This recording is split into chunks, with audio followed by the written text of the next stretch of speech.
Welcome, everyone. Thank you for joining us today for our Grief Sensitive Virtual Learning Institute. This is the first part of a two-part series. The focus of this institute is on supporting those individuals experiencing grief and loss during COVID-19 and beyond. We're so glad that you are here today. My name is PJ Wanger. I am the Senior Training and Consultation Specialist, School Mental Health Lead for Region 2, the Northeast and Caribbean MHTTC. I'm pleased to be your host for this conference session. I also have Kati Rivera, who is our project director, who is also co-hosting our session. I am pleased to be your host and to introduce this session, reviewing the basics of grief counseling. I want to thank our wonderful speaker for being here with us today, and a big thanks to all of you for joining us. We truly hope you find today's presentation engaging and helpful in your work. A little housekeeping items to start off, just covering a few things. We've made every attempt to make today's presentation secure. If you need to end the presentation if we need to end the presentation unexpectedly, we will follow up using your registration information. All attendees are muted and cannot share video. If you have a question for our presenter, please put it in the Q&A. Feel free to comment and link with the other attendees in the chat box. The session is being recorded and the slide deck will be posted on our website. If you attend at least half of the session, you will receive an email following the presentation on how to access a certificate of attendance. The event is captioned. To view captions, click the arrow beside the closed caption box at the bottom of your screen and choose Show Subtitles. To change the size of the subtitles, click the arrow next to the CC box and choose Subtitle Settings, where you will find the option of making the subtitles smaller or larger. And if you don't already, please follow us on social media and stay in touch with us. We just released a series of fact sheets focusing on addressing various grief-related topics. Please check out our website so that you can acquire those resources. We do have self-care helplines here, so please make sure that you take breaks, stretch, drink lots of water. Here's some helplines and support lines if you need them. If we go on and you need us to post them in the chat box, please let us know. Additional information, we recognize that participating in this and other sessions may activate your own grief and feelings of loss. As mental health care providers, we also need to care for ourselves. Please monitor yourself and practice good self-care, including taking breaks, stretching, drinking plenty of fluids. If needed, again, we have the helplines there for you. Our SAMHSA-funded network focuses on technology transfer, which means the adoption and implementation of evidence-based practices for mental health across the United States and territories. We develop and disseminate resources and provide local and regional training and technical assistance to the mental health workforce. There are 10 regional centers, a National American Indian and Alaskan Native Center, a National Hispanic and Latina Center, and a network coordinating office. Again, there is our link if you want to join our groups or get any of our trainings and presentations that are recorded and uploaded there. To connect with your local MHTTC, Mental Health Technology Transfer Center, here is the map and the links that you can. Our lovely map displays the centers that make up the MHTTC network. We have 10 regional centers. I, of course, am from Region 2, Northeast and Caribbean, which includes New Jersey, New York, Puerto Rico, and the U.S. Virgin Islands. Please visit our website and find your center so you can stay up to date on trainings and resources offered in your region. This presentation was prepared for the MHTTC network under a cooperative agreement from the Substance Abuse and Mental Health Services Administration, also known as SAMHSA. The opinions expressed in the presentation are the views of our speakers and do not reflect the official position of the Department of Health and Human Services, or SAMHSA. Okay, let's get started. Our presenter today, we have an amazing presenter, Douglas Smith, who has been the lead instructor for the University of Wisconsin's Grief Support Services Certificate Program, which has trained over 600 healthcare professions in 39 states and 14 countries. He has also done grief training workshops in all 50 states, all the provinces in Canada, and most recently did a webinar on grief and COVID-19 for healthcare providers in Nigeria. He also has extensive personal experiences related to grief, having lost a brother and 2 daughters to death, having been a former patient in a mental hospital, and having survived life-threatening heart surgery. Doug, thank you for being with us, and I'm going to pass it off to you. Thank you, PJ. Good afternoon or good morning to everyone, depending upon where you are right now. A little bit about my style in presenting before I begin the program. I'm very low tech. You're not going to see fancy things on the screen. I use the ancient technique of telling stories to illustrate what I am trying to present. So I'll be telling a lot of stories in this presentation. And PJ, if you could turn to the next slide. I'll begin with 3 stories that I believe show some basic assumptions about grief and grief work. The first story involves a couple named Frank and Betty. And I was introduced to Frank and Betty shortly after they had celebrated their 75th wedding anniversary. They had even received a congratulations letter from the president. Frank was dying, and Betty was quite concerned that after living with Frank for 75 years, there was no way she was going to hand him over to someone else for the last couple weeks. She was determined to be his principal caregiver to the very end, no matter how difficult that caregiving might become. But the caregiving became quite difficult, and especially for a woman in her 90s. But fortunately, at that time, I was working at a hospice house, and we invited Frank and Betty to move in together to share a room in that hospice house. And that way, Betty could be the principal caregiver. If she needed any help, all she needed to do was to stick her head out to the hall and call for help. Now, part of the reason why this was necessary, and this is an important detail in the story, Frank and Betty had not had any children in their marriage other than a daughter born the first year of their marriage, stillborn. And they had named their daughter Sarah. Now, I met Frank and Betty shortly before they entered that hospice house. I made several attempts to visit them afterwards, but each time I went to visit, Frank would be asleep in the bed, Betty would be asleep in the lounge chair, and we never got to visit after they entered that house. But one morning, one of the nurses was making her morning rounds and looked into the room and saw that Frank and Betty were lying together in the bed, holding hands. As the nurse got closer, she realized that Frank was not breathing. Betty was looking out the window. Betty turned to the nurse and said, "Frank asked me to come into bed with him.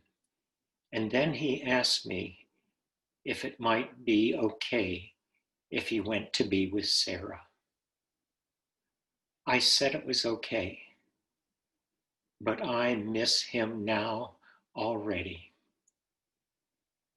What that story tells me are several important basic assumptions about this whole topic of grief. We can grieve somebody we lost minutes ago. We could also grieve somebody we lost 75 years ago. We can grieve somebody we've known for 75 years, We could grieve somebody we've known for only a few moments. We can grieve somebody's death whose death is way premature, but we can also grieve somebody's death whose death might be long overdue. Grieving is not easily confined to any particular time period, and it's not defined in any clear terms. It obviously comes in many forms and can span many periods of time. A second story that illustrates some other basic assumptions is a story about a man named Nick. And Nick was developmentally disabled, mentally disabled. And he lived in this house along with some other people that were disabled.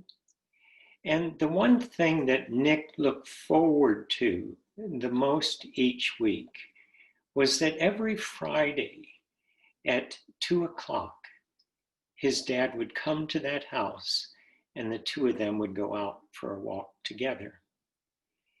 Every Friday at 1:00, Nick was down at the front door, coat draped over his arm, standing, waiting for his dad. And he'd wait the hour, and then the two of them would go out for that walk. Nick's dad became ill, had to miss an occasional Friday, yet still every Friday at 1:00, Nick was down at the front door, coat draped over his arm, standing, waiting for his dad. If his dad didn't show up at 2:00, Nick would go up back to his room. Nick's dad died.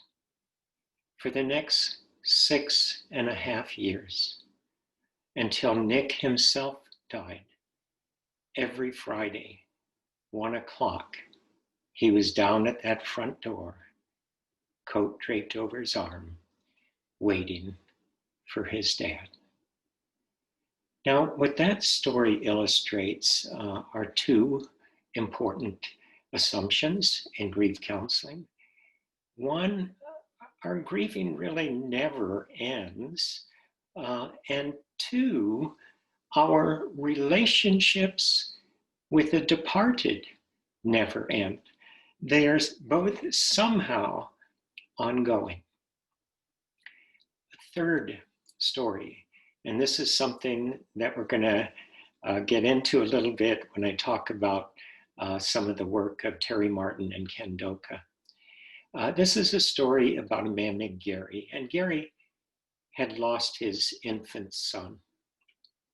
And Gary was perplexed, disturbed by what he perceived as his wife's overabundance of grief.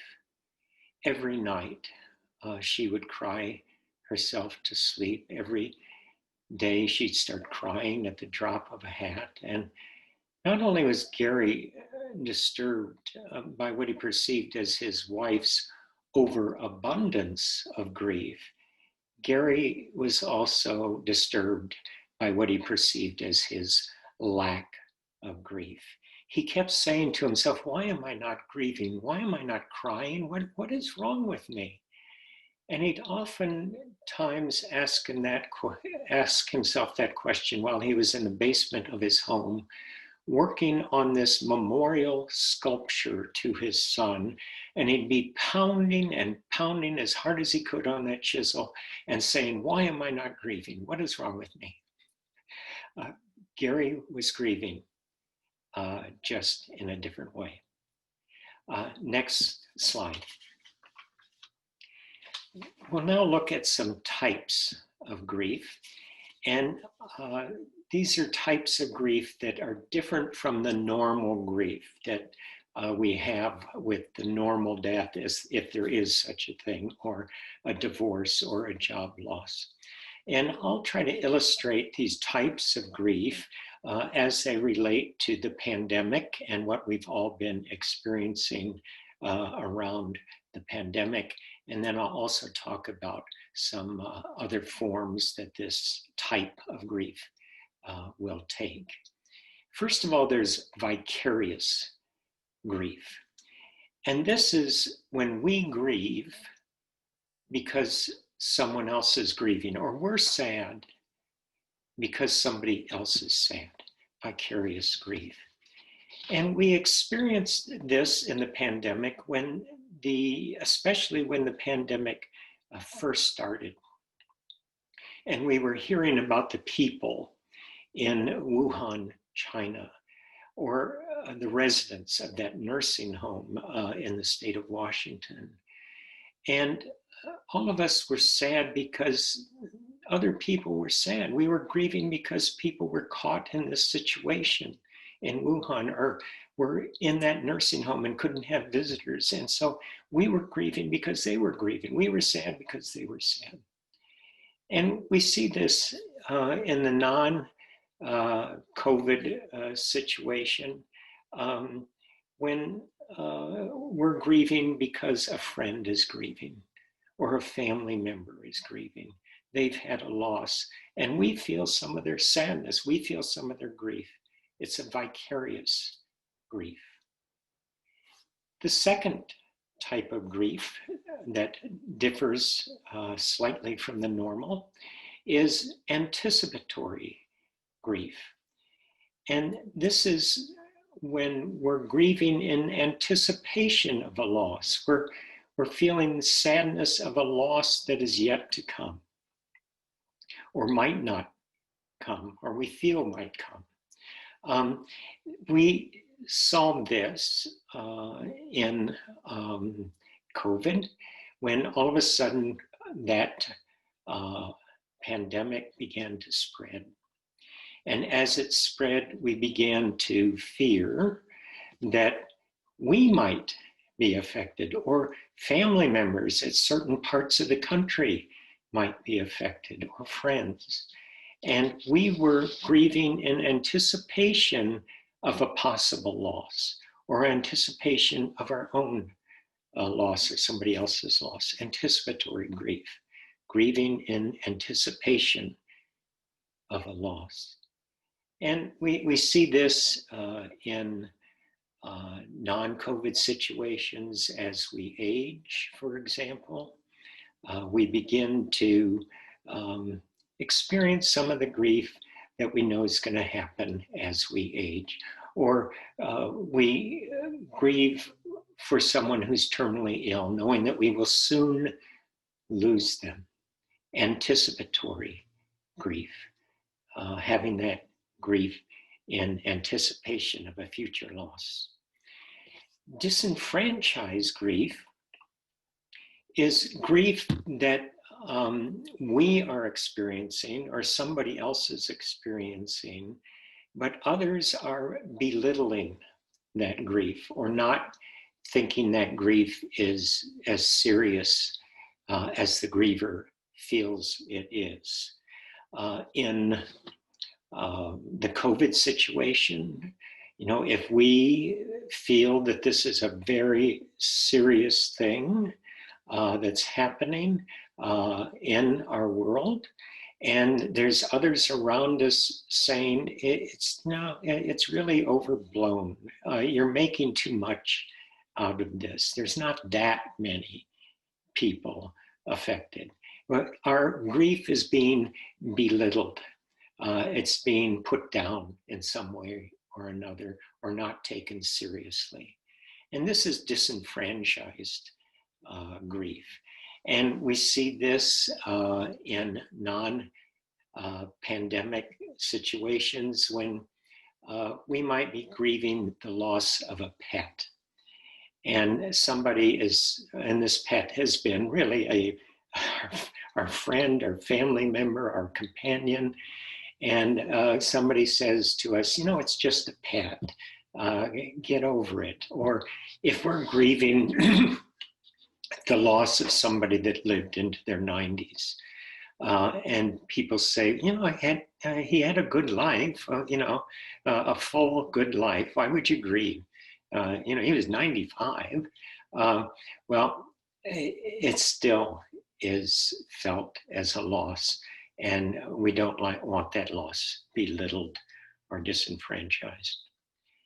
The fourth type of loss is an ambiguous grief. And this can be defined in several ways. I like to define it as sort of an undefinable cloud of grief that comes over us that we can't specifically clarify, but it's very real to us. We feel a sadness and a grief because of it. It's kind of ambiguous. And I experienced this with the pandemic. Well, I experienced it this morning. I was out on my bicycle, bicycling, getting some morning exercise, and I'm passing these bus stops where children are waiting for their bus. And they have these masks on. And there's some social distancing there. And it's so different from what I knew a year ago when I'd go biking and I'd see kids at the bus stop pushing and shoving one another and clowning around and playing with one another. It's sort of a cloud has come over our environment. Or we're driving downtown in our city and we see shops that are closed down. And it's like this cloud of grief that's undefinable, but it's very present and we feel low. We feel a sense of loss. And we experience that in non-COVID situations when we have something like a loss of innocence or a loss of faith. It's really hard to define, but it's a cloud that goes over everything that we're experiencing. Okay, next slide. We're going to look now at 3 areas of assessing people before we provide them with tools.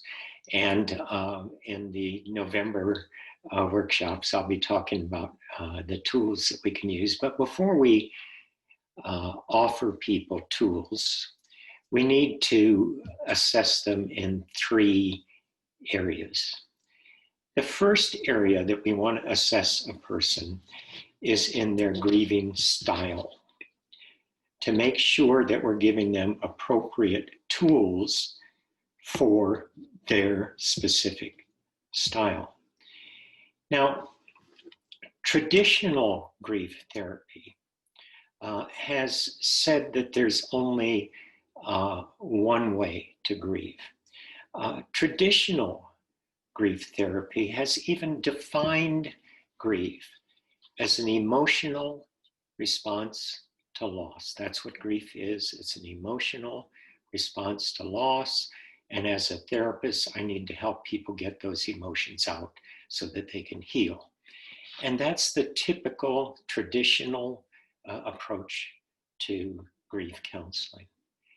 There are, however, some recent counselors, Terry Martin and Ken Doka are good examples of that, that say there's more than one type of griever, and they come up with 2 basic types of grieving style. The first style they talk about is intuitive grievers. And these are people that do experience grief emotionally. They have emotions, and that's how their grief is expressed. But there's also something called instrumental grievers. And these are people who grieve through cognitions or actions. Intuitive, feeling-centered. Instrumental, cognitive, or action-centered. Gary in the basement pounding on that chisel. What's wrong? He was obviously an instrumental griever. He was grieving through actions, either actions or cognitions. Let me read 2 short paragraphs that come from Martin and Doka's book that describe these 2 styles. Instrumental grievers tend to have tempered affect to a loss. While intuitive grievers are more likely to experience their grief as waves of affect, instrumental grievers are more likely to describe it in physical or cognitive terms. While intuitive grievers often need to express their feelings and seek the support of others, instrumental grievers are more likely to cognitively process and immerse themselves in activity. There are many different styles of coping with loss. Each has distinct strengths and limitations. There are advantages in expressing affect and seeking support, but there are also complementary strengths in stoically continuing in the face of loss and in seeking amelioration of pain in cognitive and active approaches. Now, we're all blended. We've all got both sides to us. But usually we have a primary style and a secondary style. And my primary style, for me personally, my primary style is instrumental, cognitive and action-centered. And to illustrate that, PJ mentioned in the introduction that I've lost 2 children. My first child to die, Kristen, only lived for 7 weeks.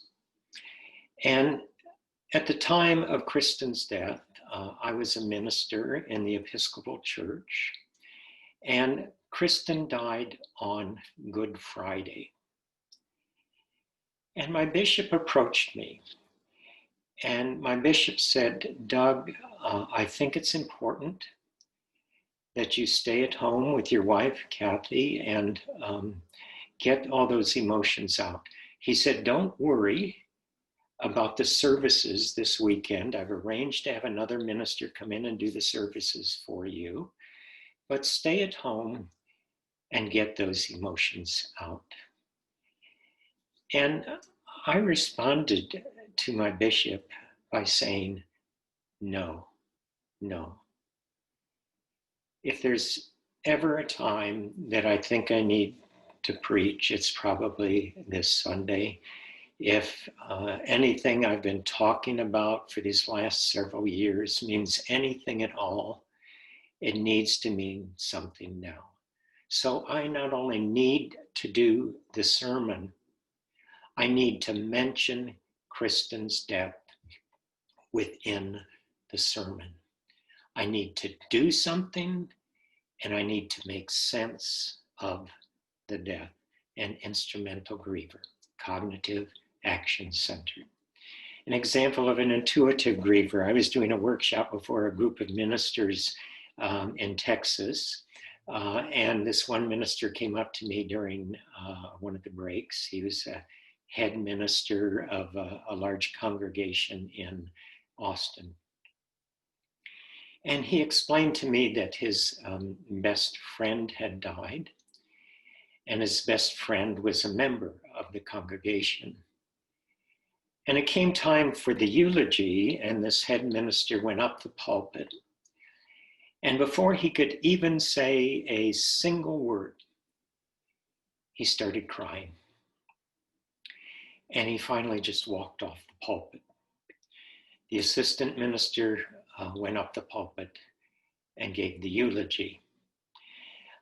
Incidentally, at the end of the service, 3 parishioners came up together to that head minister and said, you know, that was the best sermon you've ever given. For some of us, getting in touch with our emotions is important. For others, it's cognitions and actions. And we want to assess people to make sure that we're giving them appropriate tools. So if I have somebody, and I mentioned that we're all blended, if, for example, I'm 80% of my personality is instrumental and 20% is intuitive, I want to make sure that I have 80% of my tools are instrumental tools and 20% are intuitive tools. And I want to assess somebody's grieving style to make sure that if I'm working with somebody who's strongly intuitive, I don't want to be giving them a whole set of instrumental tools. We want to match the resources and tools to the particular style of the person. And that's why we need to assess people. Now, there is something called a dissident griever. And this is somebody who either pretends that they're a style that they're not, or thinks they ought to be a style that they're not. And here I've got to talk about gender differences. I know this is, I try to postpone this topic as long as possible, but there are, I think, some basic differences that we do need to somehow acknowledge, and this helps in getting to define what a dissident griever is. When I do live workshops, I ask people 4 questions to get into this gender topic. The first question I ask people is, who's more likely to share their emotions, men or women? And inevitably, a large majority of the attendees say, well, women are.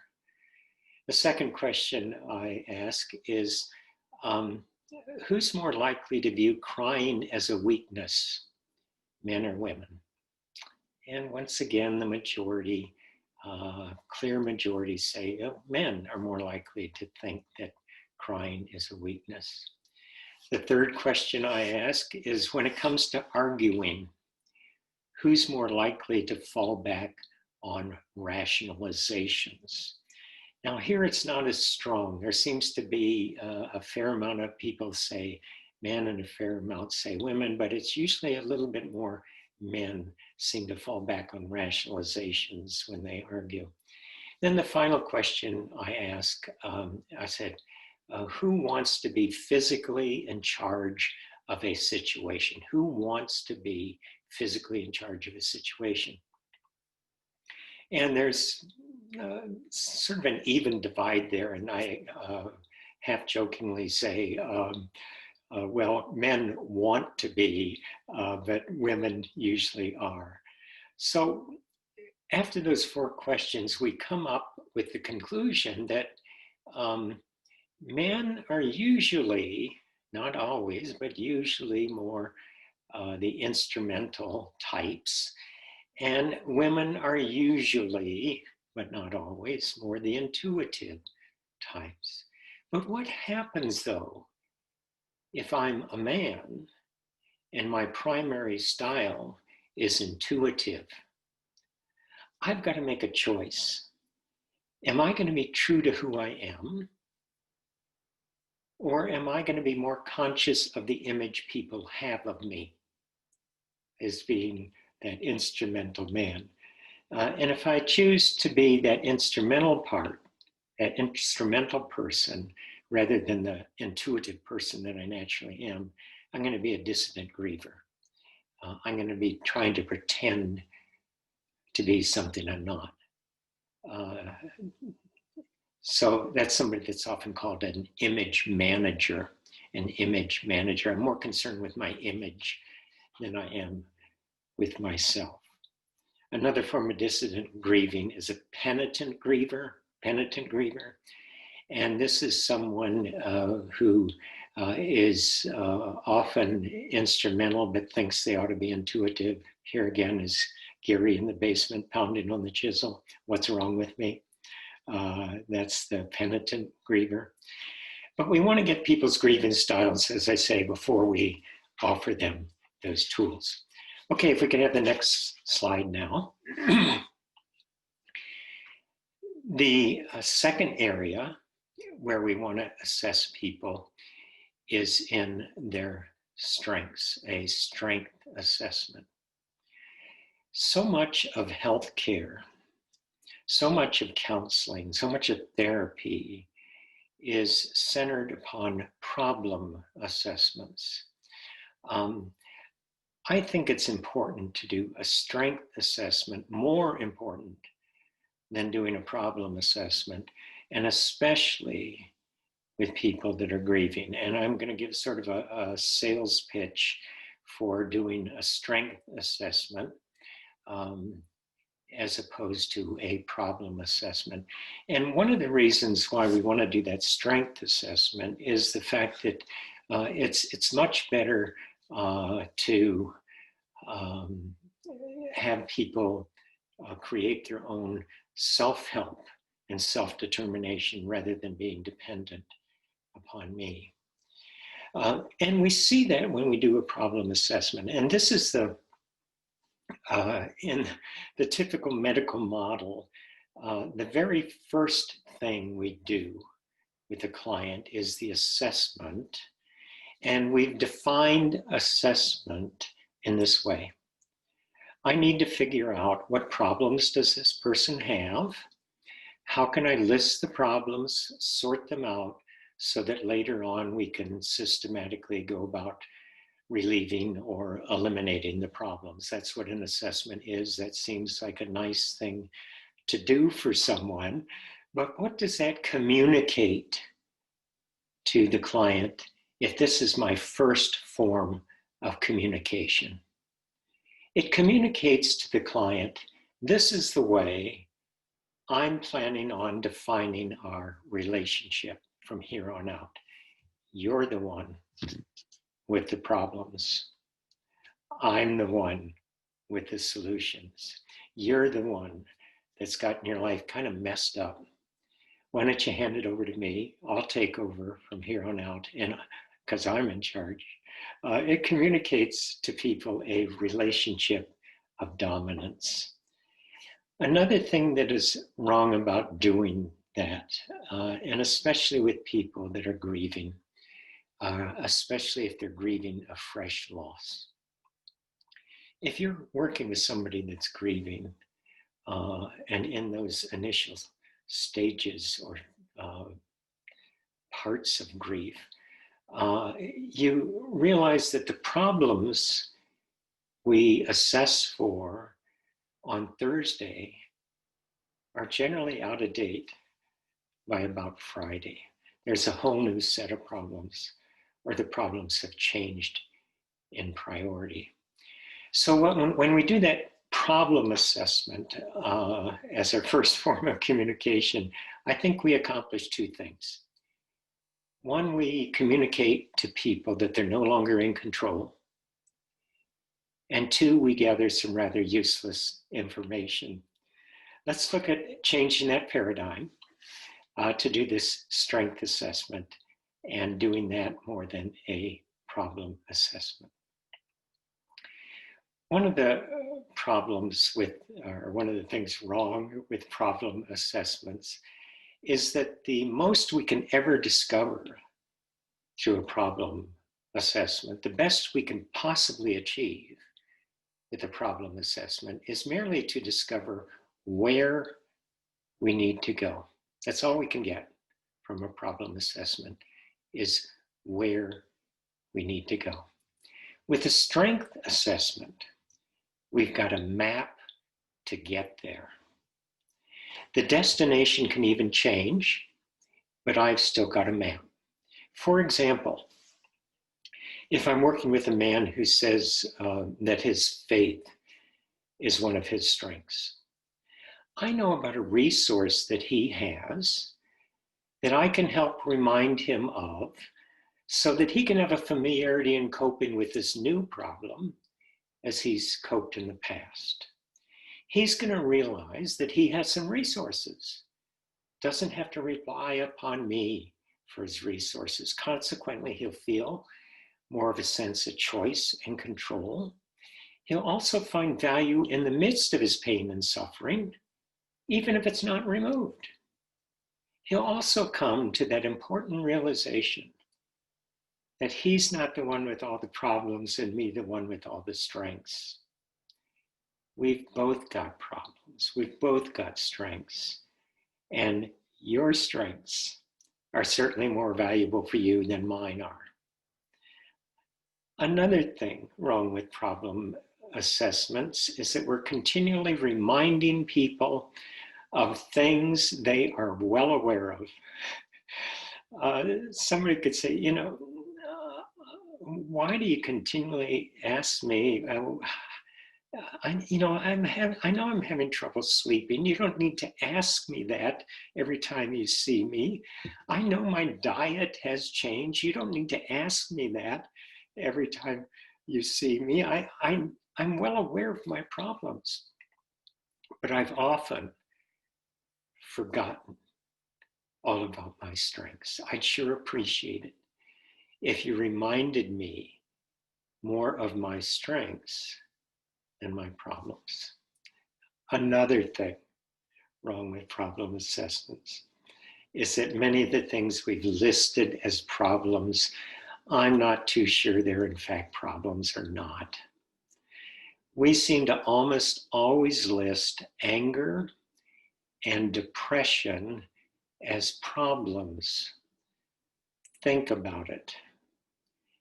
Is it a problem to have lost a loved one and be angry? Or might it be a problem to have lost a loved one and not be angry? Is it a problem to have lost your partner and be depressed? Or is it a problem to have lost a partner and not be depressed? I think we've just arbitrarily listed those things as problems, and I'm not too sure they're in fact problems or not. So I want to focus on people's strengths. And we do that in discovering the strengths and focusing the strengths so that we can emphasize self-help, self-determination. And let me give you a story that illustrates that. A woman named Kira. Kira's love was dance. She had begun her first dance lessons when she was only 3. She had majored in dance in college. She'd made a living out of doing dance workshops around the country. Kira's other love was her adopted daughter, Tamara. And Tamara would often accompany Kira on those dance workshops. One weekend, while they were both at home, Tamara took her bicycle out into the street, got hit by a car, and died instantly. Kira immediately canceled all of her workshops, went for counseling. As the counselor got to know Kira, he said, you know, Kira, if you never dance again, you're going to have lost 2 of your loves. Let's somehow figure out a way of using your dance, using your strength to process your healing. That whenever you're ready to dance again, whenever you dance the dance of sadness, I want you to dance the sadness you feel in losing Tamara. Whenever you dance the dance of joy, I want you to dance the joy you saw in Tamara. Whenever you dance the dance of love, I want you to dance the love you have towards Tamara and you know Tamara has had towards you. Focusing upon the strengths, assessing the strengths so that we can have self-help. Another, you can simply ask people, you know, what do you think your 3 greatest strengths are? Or what would other people say your 3 greatest strengths are? Or if you were to not be in your family anymore, if you were to die or move away, what would people miss the most? To somehow get to those strengths.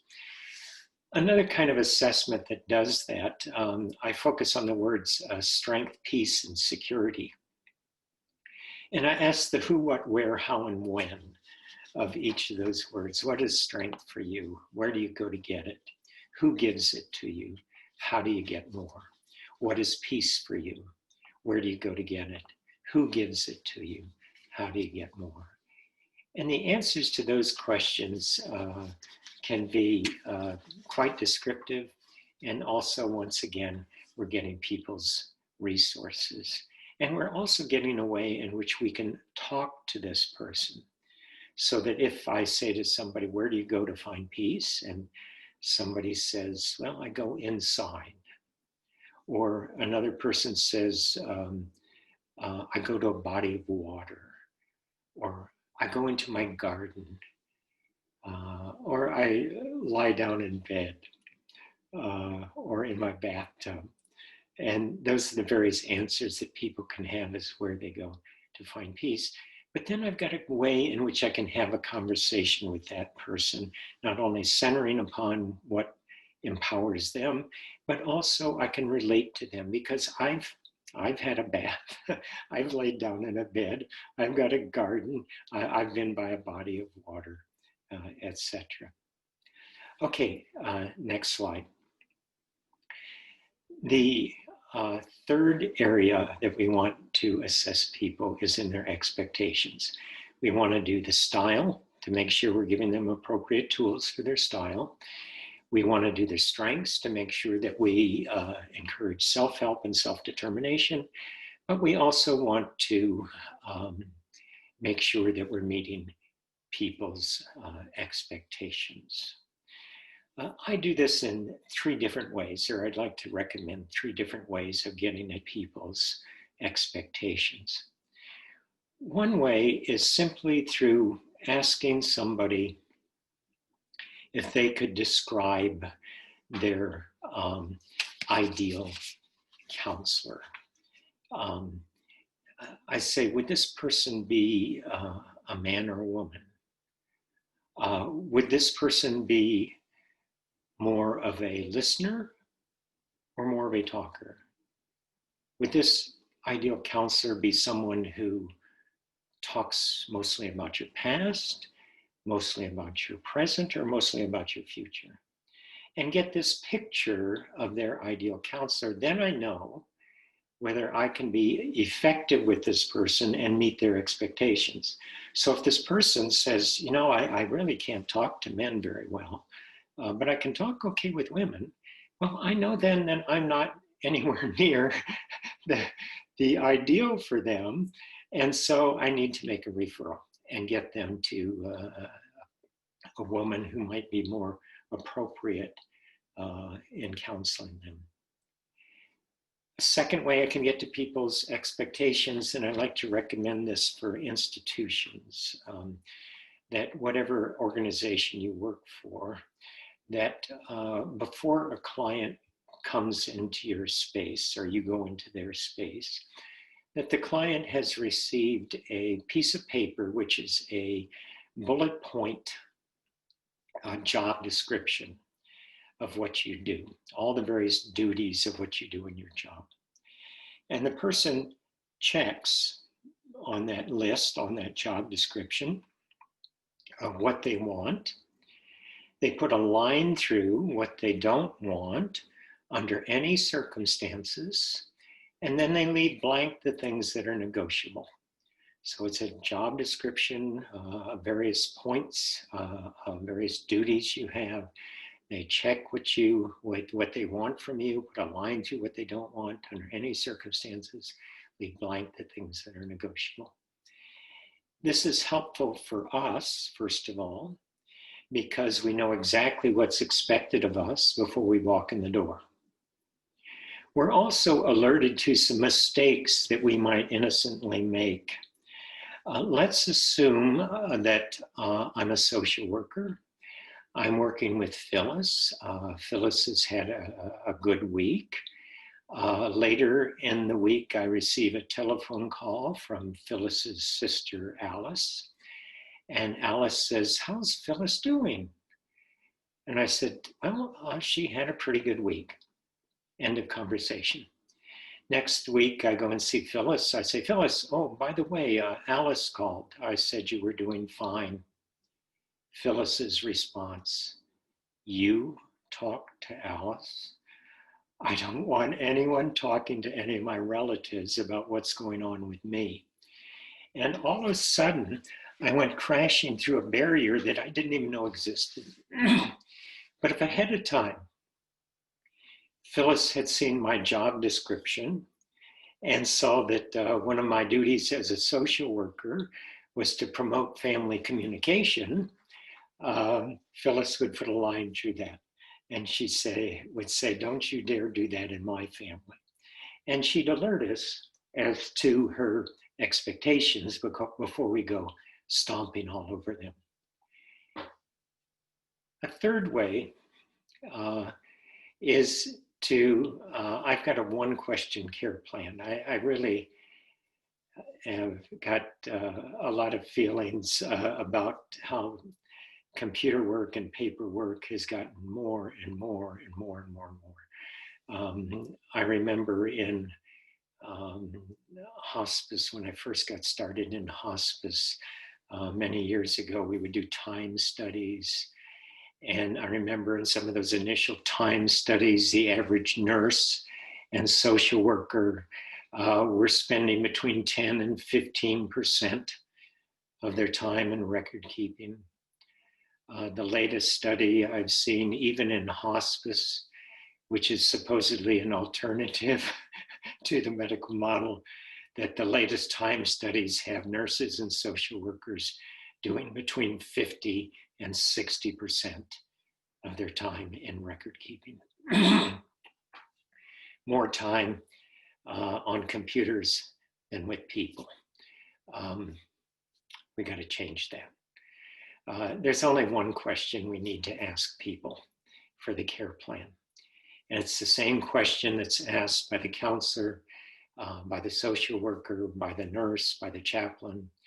And the question is, given our relationship, whatever that relationship might be, social worker to client, given our relationship, for you, what is the best thing that can come from that relationship? Given our relationship, for you, what is the best thing that can come from that relationship? However somebody answers that question, that's their care plan. I need to make that my care plan. Now, sometimes when people are given questions like that, they might have unrealistic expectations or impossible expectations. Even if it is an unrealistic or an impossible care plan, that is still their care plan. And I need to get as close as possible to what their care plan is. I was working at a hospice house in Des Moines, Iowa. This patient named Rick, 34 years old, was dying. We gave this question to him. And he explained that there was only one thing he wanted to have happen before he died. And he explained that he was part of an extended family that included aunts and uncles and cousins, etc. And they had an annual tradition that every summer they would gather at a campsite in northern Wisconsin. And the first night that they gathered, they would build a campfire. And the family would encircle the fire, and they would go around one at a time and tell the story of what had happened to them since the last campfire, their year's story. And part of that tradition was once you got to be age 21, you got to sip a beer while you were telling your story. And Rick's care plan, the only thing he wanted to have happen before he died was that he wanted to make it to one more campfire in northern Wisconsin. He wanted to be with his family around that fire. He wanted to tell his last story, and he wanted to sip a beer while he was doing it. Now, we knew Rick wouldn't make it to the summer. Even if he made it to the summer, he would not be able to stand a trip up to northern Wisconsin. But that was his care plan. So we thought, how can we get as close as possible to this request from Rick, who was having anticipatory grief? We set a date. We called as many relatives as we could. They came to the hospice house. We built a fire in the fireplace. We wheeled Rick out in front of the fire. His brother brought a beer in a straw, and Rick sipped that beer and told his last story to his family. Now that's a neat happening, but what happens though? You know, we say we need to have these long care plans in order to meet some of the regulations. But let's say that this was our one question care plan, and Joint Commission shows up the next day, and we show them the care plan and what we did for Rick. And they say, what kind of care plan is that? Where are your measurable outcomes? Where's your quality improvement? How can you statistically measure that? What about physical interventions, psychological interventions, spiritual interventions? How do you measure it? How do you track it? All those questions they have. It's all there. It's all there. You just take however somebody answers that one question, you take whatever their response is, and you divide it into 5 measurable outcomes. Rick had 5 measurable outcomes. He wanted to be in northern Wisconsin with his family, around a fire, sip a beer, and tell his story. I can measure all 5. I didn't get the first, but I did get the other 4. My last patient, I had 3 out of her 5. I've now got an average of 3.5. I've converted something into numbers. I don't like 3.5. I want to be more focused on my clients than 3.5, so I set up a quality improvement plan. How could I be more focused on my, on my clients than 3.5? However somebody answers the question, there can be psychological hindrances. I've got a box labeled psychological hindrances. It's empty, unless something of a psychological nature gets in the way of the care plan. Like I can't locate the family members. Psychological hindrance. How's he going to tell his story? Sounds like something I better bring the social worker in on. I've got a box labeled physical hindrances. Empty, unless something interrupts that particular care plan. Rick doesn't have a voice. How's he going to tell his story? Something I need to bring the nurse in on. Spiritual hindrance, the same. Everything we're being asked to do, I think we can do much more succinctly and much more client-centered by simply asking one question and measuring the response. And that one question is, given our relationship, what is the best thing that can come from that relationship? Okay, next slide. We're now going to look at a structure that we can put the counseling into for people to heal. And here I'm going to be talking about how we bring in those assessment details into the structure. And this structure comes from a man named Bill Warden, who has written the classic book, Grief Counseling and Grief Therapy. Now, Warden talks about 4 tasks of grieving, and I like this word tasks. This is especially appealing to that instrumental person who might not normally go to grief counseling because of his or her fear that it's just going to be a sharing of feelings. And you say, no, we're going to, in counseling, we're going to go through 4 tasks that need to be worked on in order for you to experience some healing.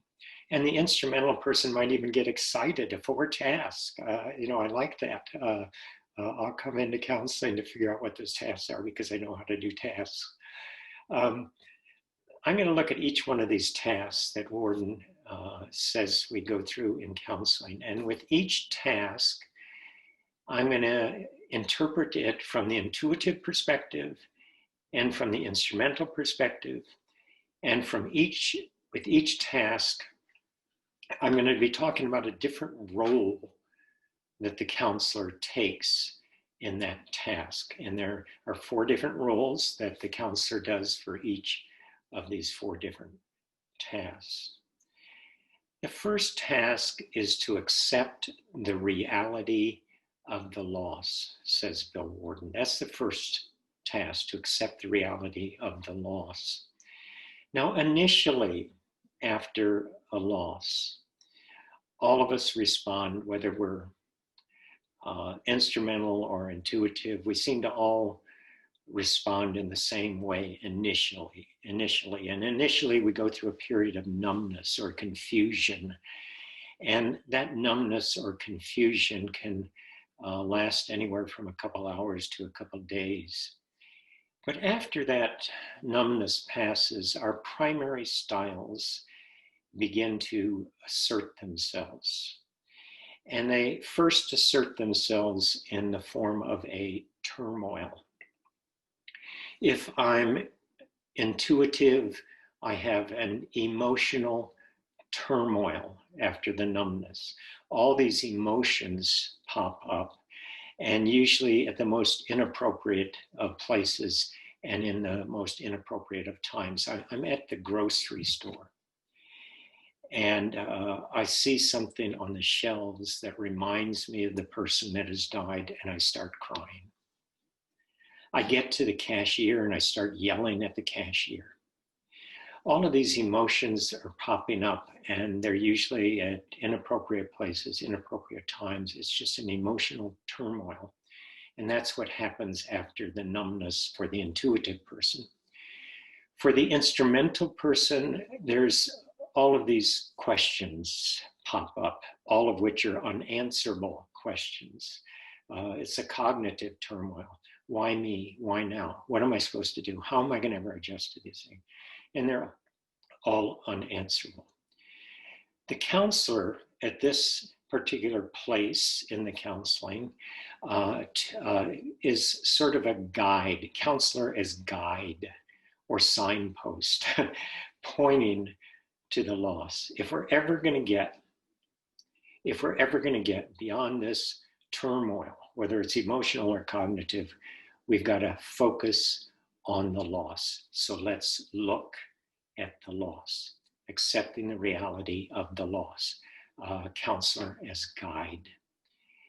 The second task is to work through, and here we need to insert a word into Warden's vocabulary, to work through the complexity of the pain, of the grief, the complexity of the pain. An intuitive person is oftentimes just going to focus on one emotion after the turmoil passes. And they might say, I'm just sad all the time. I'm just sad. And the counselor here is going to be sort of the companion. Counselor is companion. I'm not going anywhere. I'm going to be with you. So let's get it all out. Companion. And so the counselor would say, well, wait a minute now, when you were yelling at the cashier, was that sadness?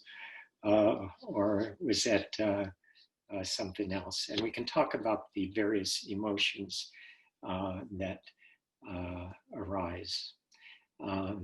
If we're dealing with somebody who's cognitive, the cognitive person, rather than the intuitive person focusing on one emotion, the cognitive person will try to come up with an easy answer. And the classic example of that is the instrumental man who has lost his wife, and he joins a support group in order to find another wife. If I just get another wife, everything will be okay. Well, there's not going to be a simple answer. So once again, the counselor as companion, let's get it all out now. Tell me all the roles your wife had towards you. What did she do for you? And what did you do together? And what did you like about her? And to get all that picture and the complexity of all of these things that you lost, the complexity of the pain. Counselor as companion.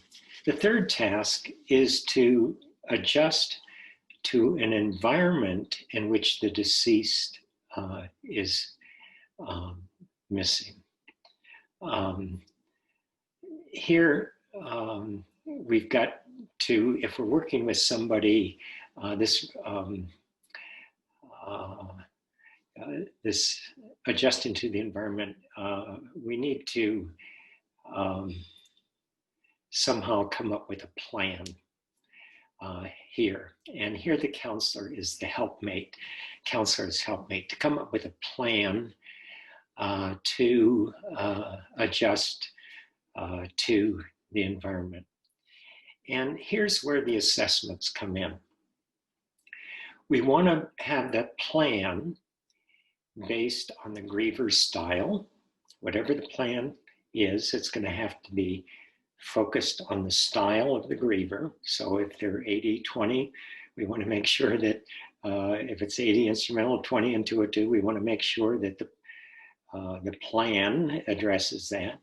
We want it to be focused on the strengths, the plan, so that they can have self-help and carry this plan on beyond the office.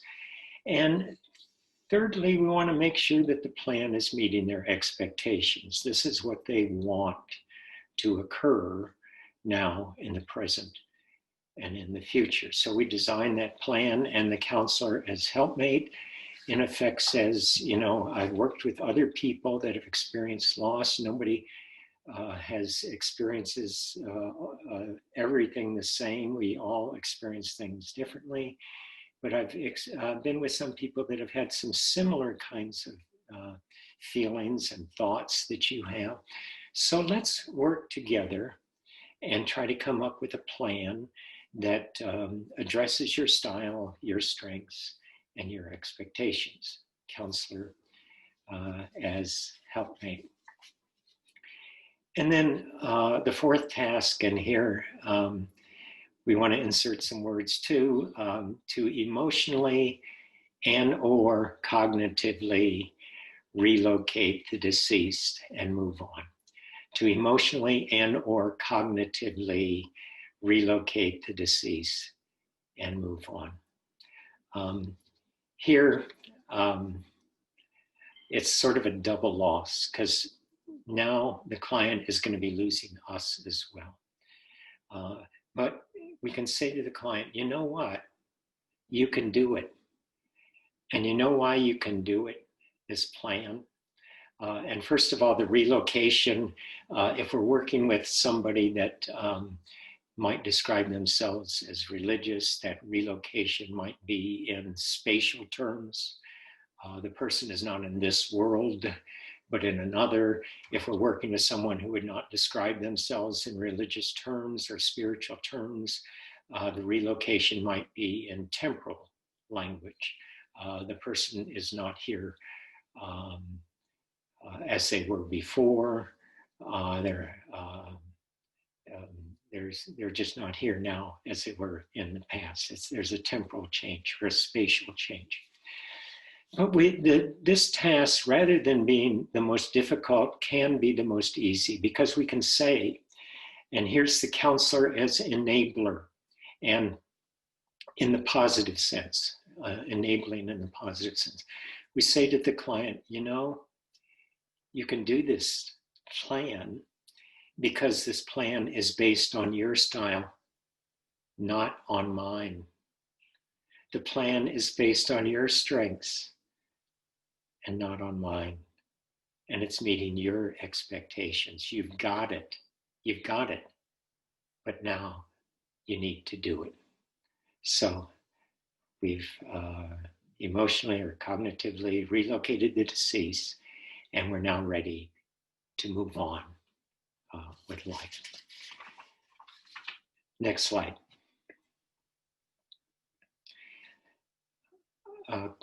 Quick look at another structure we can use, and this is one that really emphasizes the cognitive position, and this comes from a man named Thomas Addig. And he says that grief counseling is a process of relearning the world, and I relearn the world in 3 ways. First of all, I relearn my physical surroundings. They're not what they were before. If I've lost a young daughter, there's now an empty bedroom in the house. If I've lost my partner, half of the bed is now empty. I have to relearn my physical surroundings. Second area of the world that I relearn are my relationships. If I at one time was one of 2 parents for a child, and now I'm a single parent, my relationship with my children has changed. I have to relearn that relationship. If I was at one time one of 5 siblings, and now there are only 2 of us, our relationship to one another has changed. The third area of the world that I relearn is myself. I'm not the person I was before. Who am I now? Who am I now? And this is a way, the Worden talked in terms of tasks, definitely appealing to that instrumental person on the active part. Relearning the world is appealing to that instrumental person on the cognitive part. So in counseling, things have changed for you. Let's relearn those physical things. Let's relearn those relationships, and let's relearn who you are. Next slide. I want to, in conclusion, read a poem written by Rabbi Harold Schulweis. And it's a poem, I think, on grief. And I think it emphasizes one thing that I've been trying to emphasize is this empowerment for the griever. And this poem does precisely that, playing with 3 strings. We have seen Yitzhak Perlman, who walks the stage with braces on both legs, on 2 crutches. He takes his seat, unhinges the clasp of his legs, tucking one leg back, extending the other, laying down his crutches, placing the violin under his chin. On one occasion, one of his violin strings broke. The audience grew silent, but the violinist did not leave the stage. He signaled the maestro and the orchestra began its part. The violinist played with power and intensity on only 3 strings. With 3 strings, he modulated, changed, and recomposed the piece in his head. He retuned the strings to get different sounds, turned them upward and downward. The audience screamed delight, applauded their appreciation, asked later how he had accomplished this feat. The violinist answered, "It is my task to make music with what remains." A legacy mightier than a concert. Make music with what remains. Complete the song left for us to sing. transcend the loss, and play it out with heart and soul and might, with all the remaining strength within us. Playing with three strings. Thank you all for listening to this presentation. I will turn it over now to PJ. Okay, thank you, Doug. We have about 8 questions. We may not get to them all because of our time limitations, but I am going to start. I'm also going to put our next slide with our evaluation QR code, so please complete the evaluation. It is how we get our funding through SAMHSA, and it is also how we bring you additional trainings. So Doug, the first question is, I have worked with people who don't want to focus on strengths. They tend to sit in the grief and depression and almost feel comfortable in that. How does one focus on strengths without dismissing the negative emotions? Yes, I'll oftentimes have people that'll say something like, you know, I don't feel I have any strengths, or at least I don't feel like I have any now. I use the care plan, the back side of the care plan, to figure out what somebody's strengths might be. And this is how I use it. Anything that is not a need or an expectation or a want could very well be a strength. For example, if I'm working with a woman who has lost her husband, and she is telling me various things that she wants or needs now that he's gone. And I look at that list and I say, well, there's nothing here related to finances or managing the house. How come? And she will say, well, I've always handled that in our relationship. Well, that must be one of your strengths then, isn't it?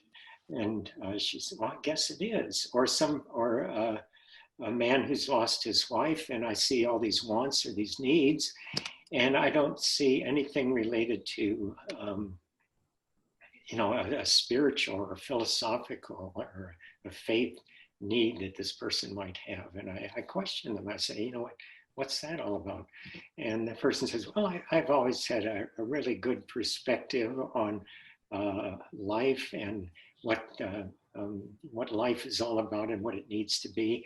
And I said, that must be one of your strengths then, isn't it? So we can use that care plan, the backside of the care plan, that anything that is not a need or a want that we might think is generally a need or a want with somebody that's grieving, we can question them and say, how come it's not a need or a want?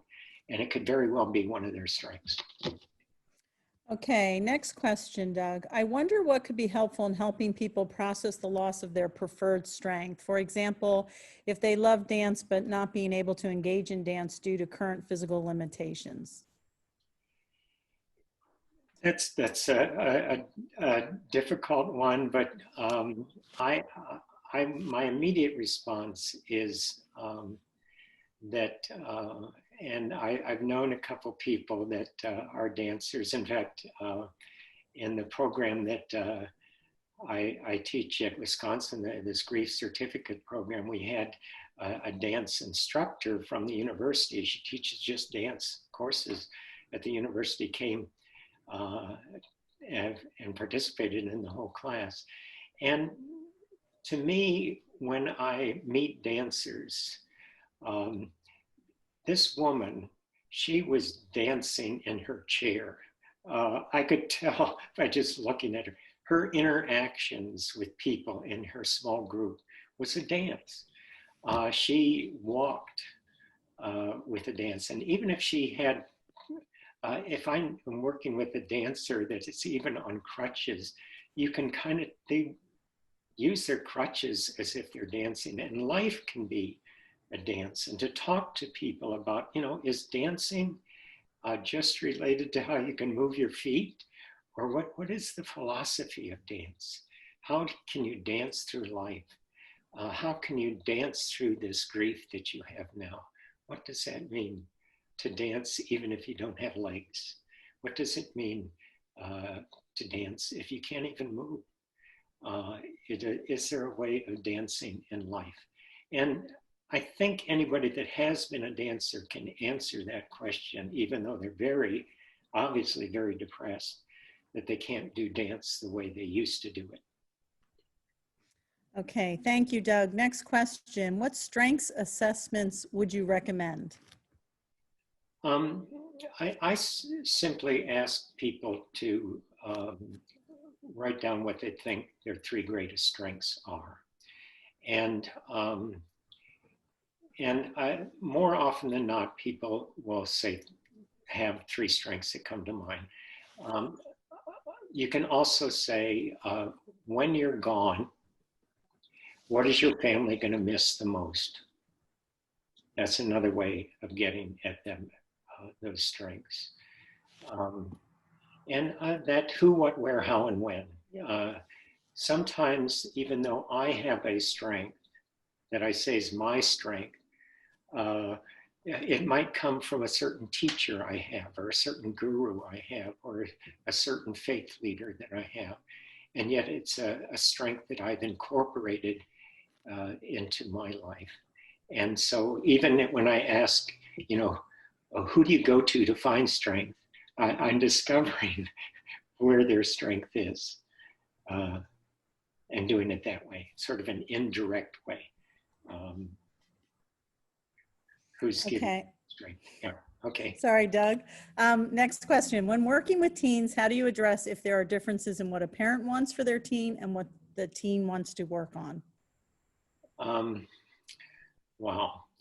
I'm not the best on working with teens, although I do have a stepdaughter, believe it or not, that's a teen. I have found that in my background in hospice, and when I was in hospice, when I was working with children or teenagers that were terminally ill, or in having a sibling that was dying, or a parent that was dying, that for me, death and grief can instantly mature people. And I have found that in the midst of loss, in the midst of grief, that there are just a percentile of mature teenagers is probably equal to the percentile of mature adults. And the same thing with immature teenagers and immature adults. I like to treat teens that are in the midst of grief, a serious loss, as adults. And I will meet with them separately.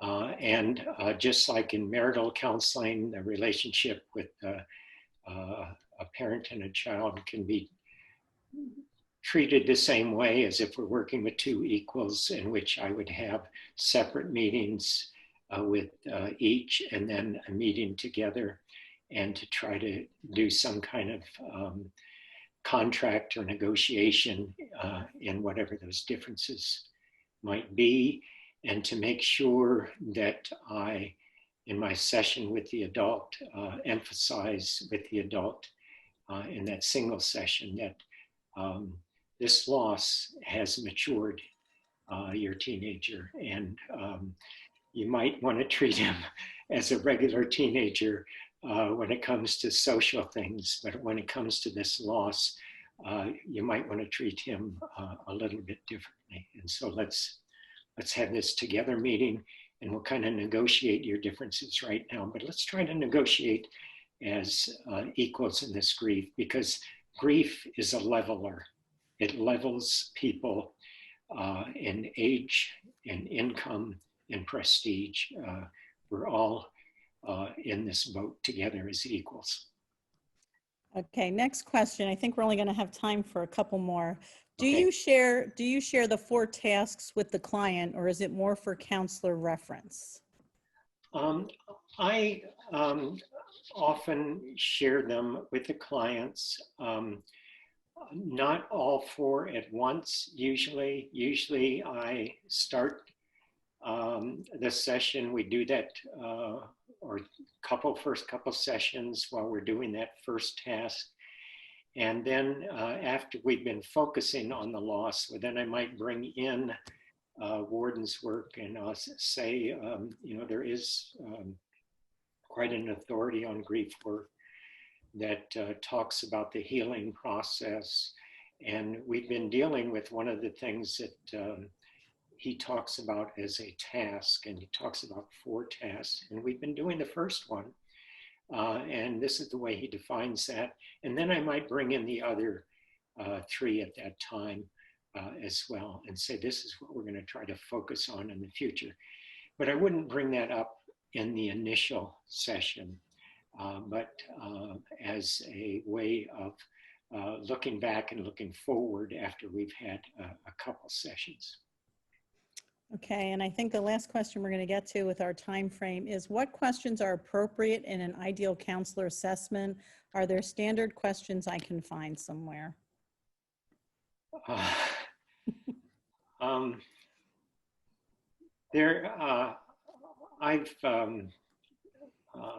I've seen loads and loads of different types of assessment questions. I would probably, if I were advising somebody that wanted to compare several different assessments, I would have them call out a couple hospices and ask to speak to the bereavement coordinator at each one of those hospices, and just have a conversation with them, or if they feel comfortable with sending you their assessments, that would be, I think, a good way of determining which assessment questions you would like to use and which ones you would like to not use from others. Okay. Unfortunately, we didn't get to all the questions, but we are going to collect them and we'll present them to our speaker, and we'll post them later on the platform. So with that, I just want to say our next session is going to start at 12:30 Pacific time, 1:35 Mountain time, 2:35 Central time, and 3:35 Eastern time. And it will be grief sensitivity virtual learning. The optional breakout rooms are next, so please join us in our breakout rooms where we can maybe discuss more of the questions that you may have. And we'll invite our speaker, Doug, to join us in our breakout room as well if he wants to. And we thank you for joining us today. It's been our pleasure bringing this session to all of you, and today's presentation slides and recording will be available on our website. So just again, reminder of our next session today, which will be posted, and please join us in our breakout rooms.